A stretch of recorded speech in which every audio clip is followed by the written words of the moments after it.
요즘 유튜브 많이 보시죠? 유튜브를 보면 좋은 정보가 넘쳐납니다. 유익한 정보가 넘쳐납니다. 위로가 되는 이야기도 많고 또 좋은 강연도 많이 있습니다. 이런 걸 통해서 우리가 삶을 윤택하기 위해서 이용을 하고 듣고 합니다. 그런데 성도님들, 그런 것들이 내 인생을 근본적으로 바꾸지 못한다 하는 것을 아마 지금쯤 다 경험을 하고 계실 것입니다. 고개가 끄덕끄덕거려지는데, 그러나 뒤돌아보면 그게 내 삶을 바꾸었나? 바꾸지 못했다 하는 것을 아마 느끼실 것입니다. 이유는 간단합니다. 이 세상 지식은 정보는 주지만 사람을 근본적으로 변화시킬 권세, 능력은 주지 않기 때문에, 그렇기 때문에 뭔가 구름을 만드는 것처럼 있어 보이는데 다가가면 구름을 잡을 수 없는 것처럼 별로 잡히는 것이 없는, 그렇습니다.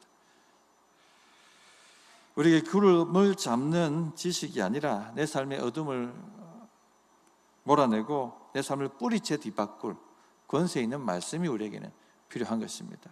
하나님, 내가 그 말씀을 사모합니다. 이런 심정으로 우리가 나아와야겠습니다. 오늘 본문에 보시면 당시 최고의 지성이라고 할 수 있었던 서기관들 앞에서, 그리고 그 서기관들이 도저히 흉내낼 수 없었던 권세 있는 새 교훈을 말씀하시는 예수님의 모습을 우리가 만나게 됩니다. 사람들이 왜 놀랐을까요? 설교가 유창했기 때문에? 아닙니다. 그 말씀에는 생명이 있었기 때문에 그렇습니다. 그래서 주님이 주시는 이 생명의 권세를 두 가지로 오늘 살펴보려고 합니다. 크게 두 가지인데요. 첫째는 죽은 영혼을 소생시키시는 그 권세, 그리고 어둠의 정체를 드러내고 몰아내는 권세, 하나님의 말씀, 주의 말씀에 이 권세가 있다 하는 것입니다. 먼저 사람의 영혼을 소생시킵니다. 22절 보시면 그들이 가버나움에 들어가니라. 예수께서 곧 안식일에 회당에 들어가 가르치시매. 참고로 회당은 유대인들이 바벨론 포로기 이후에 성전 예배가 없으니까 회당이라는 것을 만들어서 여기서 하나님의 말씀을 배우고 말씀을 가지고 설교하고 그러는 한마디로 말씀 예배가 일어났던 곳입니다. 유대인들이 있는 곳에는 회당이 항상 존재합니다. 그래서 예수님과 사도들이 이 회당 중심으로 복음을 전파하는 사역들을 펼쳤죠. 자, 그 회당에 들어가서 주님이 말씀을 전파하셨다는 겁니다. 그때 22절 보시면 무사람이 그의 교훈에 놀라니 이는 그가 가르치시는 것이 권 있는 자와 같고 서기관들과 같지 아니함이로라. 예수님이 말씀을 가르쳤는데 다 놀랐다는 것입니다. 왜냐하면 서기관들과 같지 않았기 때문에. 서기관들은 율법학자들입니다. 성경 박사들입니다. 그런데 그들, 랍비라고 하죠. 그들이 가르치는 것과는 차원이 달랐다는 것입니다. 랍비들의 가르침, 랍비들의 설교는 죽은 설교였습니다. 생명이 없었습니다. 왜 없었습니까? 유창하지 못했기 때문에. 그게 아니에요. 그들의 권위는 하나님께로부터 난 권위가 아니라 인간의 권위였기 때문에 아무리 성경을 가지고 설교해도 생명이 없었던 것입니다. 랍비들은 앞에 있었던 그 랍비들의 구전으로 내려오는 그 전통을 지키는데 전문가들이었습니다. 성경을 가지고 설교를 해도 그 전통 안에서만 설교를 했던 것입니다. 그래서 예를 들면 위대한 힐렐, 랍비 힐렐이 이렇게 얘기했습니다. 이런 식의 설교가 대부분이었습니다. 하나님께로부터 그 말씀을 들으려고 하지를 않았던 것이죠. 그러니까 무슨 생명이 있겠습니까? 뿐만 아니라 그들은 신앙 규칙과 형식에 목을 메었습니다. 예를 들면 안식일에 몇 발자국까지 가야지 일하지 않는 것일까? 안식일에 이삭을 몇 알까지 먹을 수가 있나? 그래야지 추수하지 않은 것이 되나? 이런 식의 설교였습니다. 만약 오늘 주일 예배 제목이 주일날 얼마까지 돈을 쓸 수 있는가? 주일날 몇 킬로까지 차를 타고 올 수 있는가? 이거 지금 제가 설교하고 있다면 여기 다 죽을 겁니다. 여기 무슨 생명이 있고 무슨 능력이 있습니까? 그런 식의 설교를 했다는 거죠. 그런데 주님의 말씀은 완전히 차원이 달랐던 것입니다. 인간의 근본적 문제를 깨뚫으셨고, 그리고 회개하라고 요청하셨고, 또 죄인의 모든 죄를 용서하시는 하나님의 무한하고 한량없는 그 은혜의 복음을 전파하셨던 것입니다. 그것을 들으면 마음이 밝아지고 눈이 열리고 믿음이 일어나고, 그래 나도 한번 그렇게 믿고 살아보자 하는 소망이 생기고 또 살아낼 능력이 공급되어 왔던 것입니다. 그래서 완전히 차원이 달랐던 것이죠. 주의 말씀에는 생명이 있었습니다. 그래서 요한복음 6장 63절에 보면 살리는 것은 영이니 육은 무익하니라. 내가 너에게 이런 말은 영이요 생명이라. 주의 말씀은 성령이시고 생명이시다 하는 것입니다. 그러므로 성도님들, 예수님의 말씀을 들으십시오. 생명을 줍니다. 구원을 줍니다. 인생이 바뀝니다. 변화될 수 있는 근본적 권세가 거기에 있습니다. 당시 서기관들 뿐만 아니라 오늘날에도 인간의 권위로서 얘기하고 가르치는 것이 아까 앞에 말씀드렸던 것처럼 그냥 핸드폰을 열기만 하면 곳곳에서 막 흘러 넘칩니다. 그 가르침에 생명이 있는 것처럼, 구원을 주는 것처럼, 삶을 바꾸는 것처럼, 삶을 윤택하고 행복하게 만들 수 있는 것처럼 그렇게 주장하고 우리 길을 간지럽힙니다. 그러나 생명이 없어요. 구원이 없습니다. 그거 들어보십시오. 백날 인생이 바뀌는지, 우리 근본 문제가 해결되는지, 우리 가람이 채워지는지 전혀 그걸 주지 못합니다. 능력이 없기 때문에. 상담센터를 하셨던, 제가 고등부 사회 갈 때 그 고등부 학교 교사 하셨던 분이 계셨습니다. 목사님, 제가 학부모 대상으로 세미나를 좀 하고 싶습니다. 그래서 허락을 했습니다. 학부모들을 초청해서 세미나를 열었습니다. 그분이 하신 말씀이, 목사님, 제가 이 하는 강의는요 몇백만 원짜리입니다. 이분은 실제로 여러 기관과 단체에 세미나를 하러 다니셨습니다. 진짜 그랬어요. 들었더니 엄청나게 집중력 한 2시간 하셨는데 막 쫙 빨려 들어갔습니다.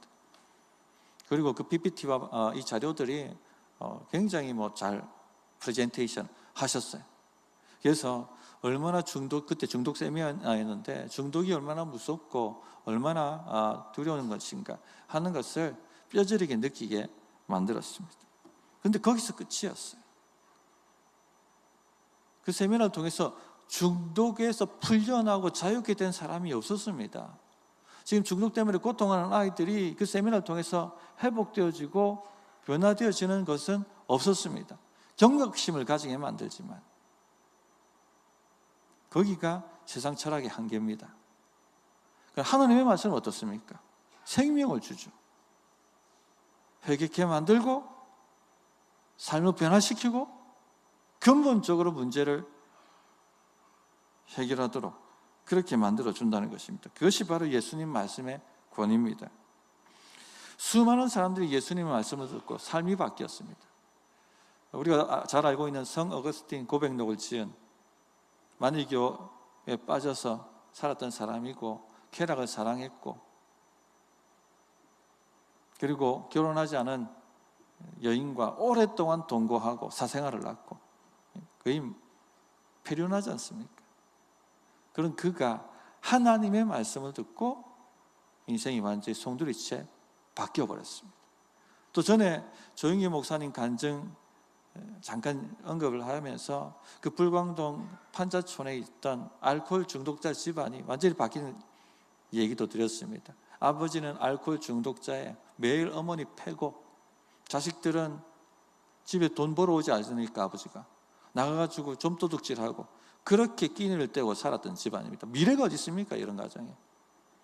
근데 복음이 들어가니까, 주의 말씀이 들어가니까 알코올에서 빠져나오고 직장을 가지고 아이들은 공부하기 시작하고 주거가 바뀌고 환경이 바뀌기 시작하고 그렇게 거기서 목사도 나오고 인생이 송두리째 바뀌는 겁니다. 이런 능력과 생명을 주는 것은 예수 그리스도의 말씀밖에는 없습니다.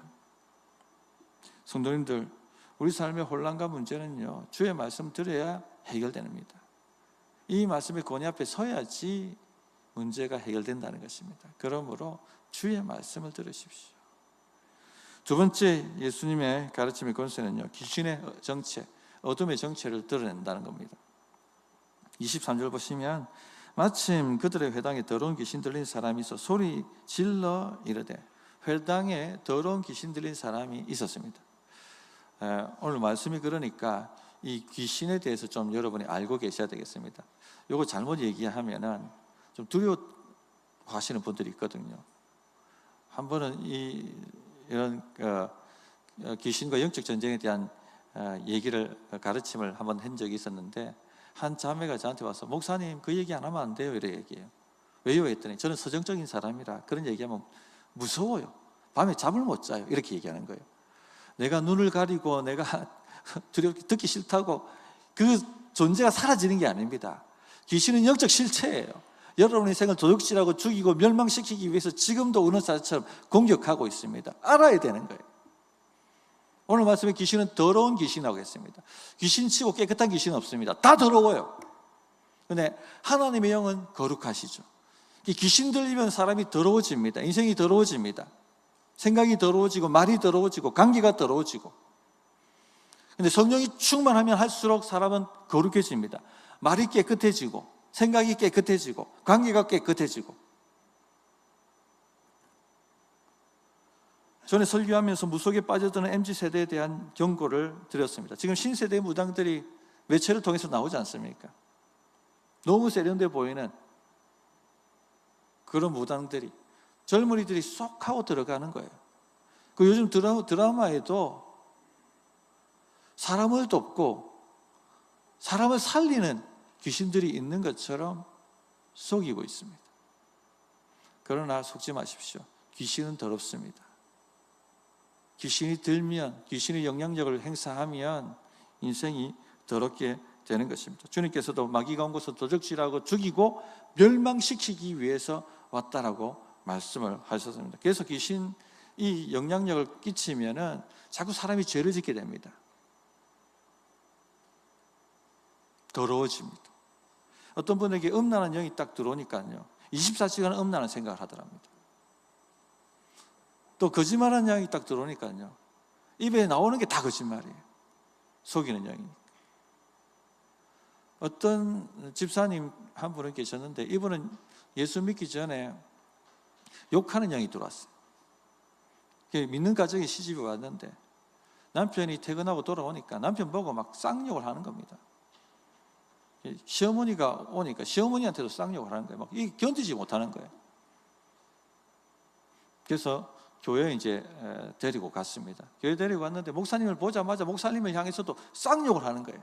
그 목사님이 욕하는 더러운 귀신아, 그 입 당장 다물라 하니까 입이 딱 다물어지더랍니다.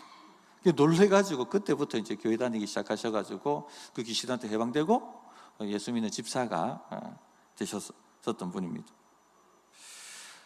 또 아셔야 될 것은요, 귀신은 더럽기 때문에 영적 쓰레기가 있는 곳에 꼬여듭니다. 파리는 어디에 모여듭니까? 깨끗한 때 파리는 나타나지 않습니다.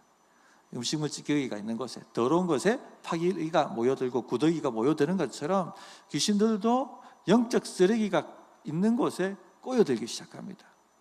영적 쓰레기를 치워야 돼요. 그럼 목사님, 영적 쓰레기가 뭡니까? 죄입니다. 죄. 죄가 있는 곳에는 악한 영들이 판을 친다라는 것을 아시기 바랍니다. 그래서 죄가 있는 곳에 그 근처에도 가지 마셔야 돼요. 한 번은 제가 전도사 시절 때, 저 전도사 동기가 그때 아이들이 게임 중독에 많이 빠졌거든요. 게임방에 가가지고 이 아이들을 건지러 가기 위해서 내가 게임을 알아야겠다 하고 게임방에 가더만은 자기가 중독돼가지고 게임. 이게 그렇습니다. 들어옵니다. 훅 하고. 우리 손주들 속담에도 백로야 까마귀 노는데 가라? 가지 말라 하지 않습니까? 아, 나는 컨트롤할 수 있어, 나를. 무슨 소리입니까? 들어갑니다. 나이트클럽에 있는 사람들을 전도해야겠다. 나이트클럽에 들어가면 자기도 들어가 버려요, 그냥. 또 우리가 흔히 쓴뿌리라고 하는 감정도요, 영적 쓰레기입니다. 상처 안 받을 수 없습니다. 뭐 직장 생활하든지 사회 생활하든지 가정에서도 또 교회에서도 상처를 다 주고받습니다. 그런데 그 상처를 받을 때 어떻게 처리하냐가 중요하죠. 어떻게 처리하십니까? 주의 이름으로 용서하고 풀어야 되지 않습니까? 그런데 그걸 갖다 다 마음에 품고 분노하고 미워하고 용서하지 않는, 그게 쓴뿌리거든요. 악한 영들이 꼬여들기 시작합니다.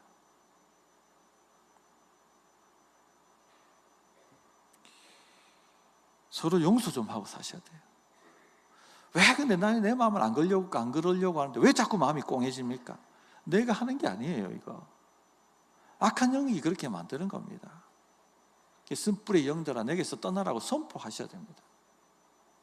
주님께서도 십자가 달리실 때 자기를 십자가에 못 박는 사람들을 향해서 하나님 그들을 용서하여 주십시오, 그렇게 말씀하시지 않았습니까? 또 우리 주기도문에 보면 뭘 기도하라고 말씀하십니까? 용서를 기도하라고 얘기합니다. 용서를 기도하라. 왜 우리가 이렇게 불순종하고 살아갑니까? 미워하지 마시고 분노하지 마시고 증오하지 마시고 용서하십시오. 목사님 용서해, 또 상처, 또 용서하십시오. 언제까지? 70번을 7번 하다. 무한대로 용서하고 또 용서하라는 것입니다. 또 중독이 있어요. 중독은요, 하나님보다 뭔가를 더 사랑할 때 일어납니다. 왜 알코올 중독에 빠집니까? 알코올을 더 사랑하니까. 알코올과 결혼해버린 겁니다. 사람을 하나님보다 더 사랑하면요, 그것도 문제입니다. 그것도 중독입니다, 일종의. 어느 교회에, 부산에 있는 모 교회에 기도회 하는데 갔는데요, 예쁘장하고 단정한 자매가 거기 있었습니다. 근데 기도회가 들어가고 막 그때 이제 기도 받기를 원하시는 분들 나오시라고 하고 막 안수기도 하고 막 그러는 기도회였습니다. 근데 그 이쁘장한 자매가 갑자기 막 얼굴이 응그러지면서 막 고함을 지르기 시작하고 하는 거예요. 나중에 사연을 들어봤더니 이 자매하고 어떤 청년하고 깊이 사랑을 했는데 그 청년이 죽은 겁니다. 그러니까 너무 그 청년 없어 내가 어떻게 사나, 내가 어떻게 사나 막 너무 이렇게 하니까 밤에 꿈을 꾸는데 그 청년 형상을 한 귀신이죠. 나타난 거죠. 그래서 나를 받아들이면 나하고 같이 산다, 나하고 같이 살자, 니 내 없이 어떻게 사나, 그렇게 이야기를 하더랍니다. 그걸 받아들인 거예요. 그때부터 이제 이상하기 시작하게 된 것이죠. 하나님보다 사람을 더 사랑하면요, 영들이 역사합니다. 그런데 오늘 여기 주목하셔야 할 것이요, 이 회당에 귀신 들린 사람이 있었다는 것입니다. 말씀을 배우고 예배하고 기도하는 그곳에요, 이 귀신 들린 사람이 있었다는 겁니다. 그날만 있었겠습니까? 매 안식일 예배하는 곳에 그 사람도 신자로서 있었다는 겁니다. 그런데 귀신이 정체를 드러내지 않았습니다. 예배하는 곳에 봤지만 그 안에 들어있는 귀신이 전혀 놀라지도 두렵지도 않았다는 것입니다. 왜 그렇습니까? 권세가 없었기 때문에. 그 가르침에 생명이 없었기 때문에. 그런데 예수님의 가르침 한 방에 이 귀신의 정체가 드러납니다. 왜? 두려우니까. 귀신이 정체를 드러내는 것입니다. 귀신은 정체를 드러내지 않습니다. 숨습니다. 그래야지 사람을 조종하고 갉아먹기 때문에, 도둑질하고 빼앗기 때문에. 귀신이 정체를 드러내면 이미 진 거죠. 쫓겨나가기 일보 직전이기 때문에. 큰 권세를 가지신 분이 오면 귀신은 정체를 드러냅니다. 두려워 떨기 때문에. 저는 이런 경우를 목회하면서 굉장히 많이 보았습니다. 한 번은 목장 모임에 VIP 자매를 초청을 했습니다. 목장 모임 가니까 삶도 틀어놓고 함께 기도를 나누고 기도를 받으니까 너무 좋아가지고 계속 거기에 정기적으로 목장 예배에 참석했습니다. 그런데 어느 날 찬양을 막 뜨겁게 부르는데 이 자매가 발악하기 시작한 겁니다. 견디지 못하고 안에 있던 귀신이 드러났던 거죠. 임재가 강하니까. 또 저도 울산에 있을 때는 40대 목장을 했었습니다. 40대 목장을 하는데 그도 공무원이었는데 그 한 형제가 이렇게 우리 목장에 들어와가지고 전도대 들어왔었습니다. 그런데 찬양도 부르고 나눔도 하고 다 하는데, 너무 좋다고 하는데 딱 기도 타임만 되면 막 불안에 떠는 겁니다. 우리는 붙들고 강력하게 통성기도 했거든요. 확 도망가려고 하고 물 뛰쳐나가려고 하고, 목사님 제발 그거 안 하면 안 돼요, 제발 그거 안 하면 안 돼요. 알고 봤더니 그 안에 귀신 들어가 있었던 것이죠. 그런데 가장 많이는요, 십자가 복음이 전파될 때 귀신들이 정체를 드러냅니다. 사주간 세가족 모임에서 강력하게 원색적인 복음이 전파되니까요, 거기서 많은 일들이 일어났습니다. 제가 이제 손꼽아 살려보니까 한 케이스가 한 수십 가지 케이스로 막 귀신들이 드러나는 것을 경험했습니다. 그 울산시민교회 12년 있으면서 강력한 십자가 복음이 권세가 있다는 겁니다. 그 복음 앞에 귀신들이 정체를 드러내고 감당을 할 수가 없어서 자기를 폭로해내는 것이죠. 그러니까 이 주의 가르침이 세상의 가르침과 차원이 다른 것입니다. 우리 안에 어떤 어둠이 있다 할지라도 주의 십자가 복음이 들어오면, 주의 예수의 말씀의 권세가 들어오면 그 어둠은 정체를 드러내고 뒤로 물러서게 되어 있는 것입니다. 저는 우리 교회가 그런 주의 말씀의 권세를 충만하고 주의 임재로 충만한 교회가 되기를 기도하고 바라고 있습니다. 우리 목장 모임이 그와 같은 강력한 십자가의 능력으로 충만하기를 원하고 있습니다. 우리 중보팀이 귀신을 쫓아내는 중보팀이 되기를 원해요. 지금도 귀신 때문에 고통하는 사람들이 많이 있습니다. 그들이 어디서 도움을 받습니까? 지금 보통 정신병원에 집어넣지 않습니까? 그렇다고 해결되는 게 아니거든요. 그래서 어떤 경우는 살고자 교회에 오시는 분도 있어요. 그런데 교회가 돕지를 못합니다. 건물도 세련되게 있고 교회 들어가면 여러 가지 좋은 강연과 프로그램도 질비한데, 이런 사람이 하나 들어오면요, 우리는 못 도와줍니다 하고 손살을 쳐요.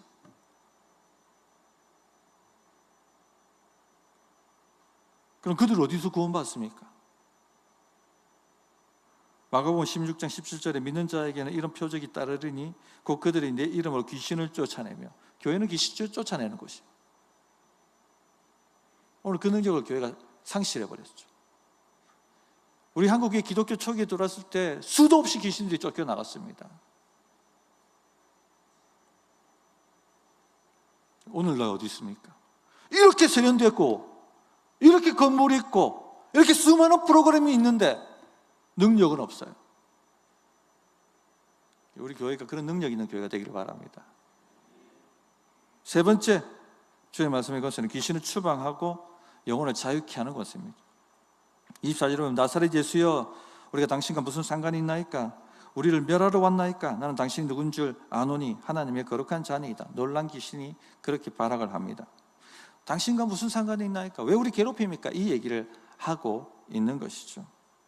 그런데 여기 보면 우리라고 했습니다. 귀신은 절대 한 마리만 들어가잖아요. 거짓말을 하는 영이 들어가면 반드시 자살하는 영도 데리고 들어가고 여러 마리가 다 들어갑니다. 누가복음 11장 24절부터 26절에 보면 더러운 귀신이 사람에게서 나갔을 때 물 없는 곳으로 다니며 쉬기를 구하되 얻지 못하고 이에 이르되 내가 나온 내 집으로 돌아가리라 하고 가서 보니 그 집이 청소되고 수리되었거늘 이에 가서 저보다 더 악한 귀신 7을 데리고 들어가서 거하니 그 사람의 나중 형편이 전보다 더 심하게 되느니라. 이렇게 때려지어 들어가니 가서 그 인격을 완전히 파괴시켜 버리려고 하니까 얼마나 인생이 무너지겠습니까? 우리를 멸하려 왔나이까? 귀신들도 알아요. 예수님이 오신 것은 귀신을, 마귀를 멸하려고 오셨다는 것을. 그래서 두려워 떠는 것이죠. 예수님이 오기 전에는 귀신이 도망갔다는 얘기가 구약에 기록되어 있지 않다라고 제가 말씀드렸죠. 그 위대한 엘리야, 그 위대한 사무엘, 그 위대한 모세, 그들이 있었지만 귀신이 도망갔다는 얘기는 없습니다. 귀신에서 사람을 자유케 만들었다, 없습니다. 물론 다윗이 수금을 탔죠. 그렇다고 사울에게 임하는 귀신을 쫓아내지는 못했죠. 결국 귀신 들렸지 않습니까? 그런데 예수님이 오신 후에 일어난 일이 무엇입니까? 귀신이 추방당한다는 것입니다. 권세가 다른 것입니다. 왜냐하면 예수님은 강한 자보다 더 강한 만왕의 왕이시기 때문에 그들이 결박당하는 것입니다. 25절에 보면 예수께서 꾸짖어 이르시되 잠잠하고 그 사람에게서 나오라 하시니, 주님은 귀신을 꾸짖으셨습니다. 잠잠하고 나오라고 명령하셨습니다. 그러자 귀신이 떠나가고 그 사람은 자유케 되었습니다. 우리가 귀신 쫓는 사람들을 뭐라고 합니까? 엑소시스트라고 하죠. 또 고대부터 옛날부터 엑소시스트들은 많았습니다. 우리나라에는 무당이 그 일을 했죠. 굿하잖아요. 귀신 쫓는다고 굿하고. 또 서양에서는 주문 외우고, 그리고 생수 뿌리고, 생명수 뿌리고, 십자가 끊고, 그런다고 귀신은 안 나갑니다. 제가 목사 초년차 때 거제도에서 사람이 한 사람 죽었습니다. 거제 모교회에서 귀신 쫓는다고, 안찰한다고, 안찰 막 사람 때려가지고 맞아가 죽었어. 사람이. 사람 때려가서 귀신 쫓아내는 것은 성경에 기록된 축기 사역이 아니죠. 이거 우리나라의 어떤 무속적인 거예요. 이게 이런 엑소시즘이 교회 안에 그대로 들어와 가지고요, 무분별하게 그렇게 되는 겁니다. 오늘 말씀을 보십시오. 예수님은 귀신과 대화하지도 않고 그를 꾸짖어서 쫓아내 버리십니다. 그냥 그 권세로. 주의 강력한 말씀이 임하면 귀신은 결박당하고 또 도망가게 되어 있습니다. 때린다고 귀신이 나가는 게 아니죠. 큰 권세를 있는 분, 만왕의 왕이 말씀을 하시면 집행하게 되어 있는 겁니다. 그래서 귀신이 잠잠하고 떠나게 되어 있는 것입니다. 오늘 말씀 보시면 예수님은 귀신과 대화하지 않습니다. 귀신이 말하니까 잠잠하라. 그리고 귀신을 설득하지 않습니다. 달래지도 않습니다. 꾸짖습니다. 나가라. 그런데 세상의 엑소시즘은 어떻게 합니까? 귀신과 대화하고 귀신을 달랩니다. 달려야 되기 때문에 더 비싼 굿해야 된다고 얘기하지 않습니까? 그렇게 나가는 게 아니죠. 주님은 잠잠하라, 그리고 나가라, 꾸짖으심으로 귀신을 쫓아내셨습니다. 권세가 다른 것입니다. 제발 나가주세요 이런다고 나가는 게 아니란 얘기입니다. 그래서 성도님들, 우리 삶을 억압하는 것이 있다면 단호하게 주의 말씀의 권세를 가지고 명을 하십시오. 지금 우울한 것이 자꾸 나에게 덮어 씌운다. 그럼 예수 이름의 권세로 명한다. 주의 말씀의 권세로 명한다. 옳게 하는 더러운 영들아 떠나라고 명령하십시오. 두려움을 줍니까? 내 마음에 두려움을 주는 악하고 더러운 영아, 내게서 떠나라고 명령하십시오. 자꾸 의심을 일으킵니까? 떠나라고 명령하십시오. 단호하게. 26절에 더러운 귀신이 그 사람에게 경련을 일으키고 큰 소리 지르며 나오는지라. 귀신은요 그냥 안 나갑니다. 경련을 일으킵니다. 끝까지 괴롭힙니다. 끝까지 저항합니다. 그러나 떠나가게 되어 있습니다. 왜냐? 만왕의 왕이 말씀하셨기 때문에. 어머니가 무당이셨던 분이 계셨어요. 그분은 고등학교 영어 교사셨습니다. 나중에 이 어머니도 예수님을 믿게 되었는데요, 어느 날 집에 갔는데 이제 예수 처음 믿고 얼마 안 돼서 집에 갔는데 이제 귀신이 그냥 나가지 않죠. 경련을 일으키고 막 하는 것처럼 끝까지 저항을 하죠. 집에 갔는데 막 이렇게 막 시커먼 게 와가지고 자기 목을 막 조르더랍니다.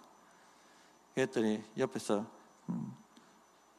잠자던 어머니가 깨어서 하는 말이, 야야, 예수님에 비하면 귀신은 바퀴벌레다. 우리가 장판, 옛날에는 바퀴벌레가 많았으면 요즘은 없지만, 방판 들면 예전에 바퀴벌레가 어떻게 합니까? 숨어있던 바퀴벌레가 팍 나오잖아요. 그러면 야야, 바퀴벌레 장판 들면 바퀴벌레 너무 웃잖아, 밟아버리지. 그래 하면 된다. 할렐루야. 이게 예수님의 권세입니다. 주의 말씀의 권세입니다. 성도님들, 세상 지식은 우리에게 정보를 주지만 예수님의 말씀은 우리에게 생명을 줍니다. 세상의 조언은 고개를 끄덕이게 할 뿐이지만 주의 말씀은 우리 인생을 묶고 있는 저주의 사슬을, 저주의 결박을 끊어버립니다. 오늘 가버나움 회당에서 귀신이 비명을 지르며 떠나갔던 그 권세, 그 주의 말씀의 권세가 오늘 우리에게도 있습니다. 그래서 이제 더 이상 구름 잡는 그런 세상 지혜에 매달리지 마시고 주의 말씀의 권세에 매달리십시오.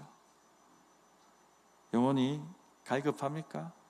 주의 말씀을 들으십시오. 그래야 삽니다. 내 삶이 지금 억눌려져 있습니까? 억압된 것 같습니까? 뭔가가 이상하게 내 마음대로 컨트롤 되지가 않습니까? 지금 억압 상태죠? 묶여 있는 상태입니다. 주의 말씀의 권세로 단호하게 명령하십시오. 결박을 끊고 떠나가라고.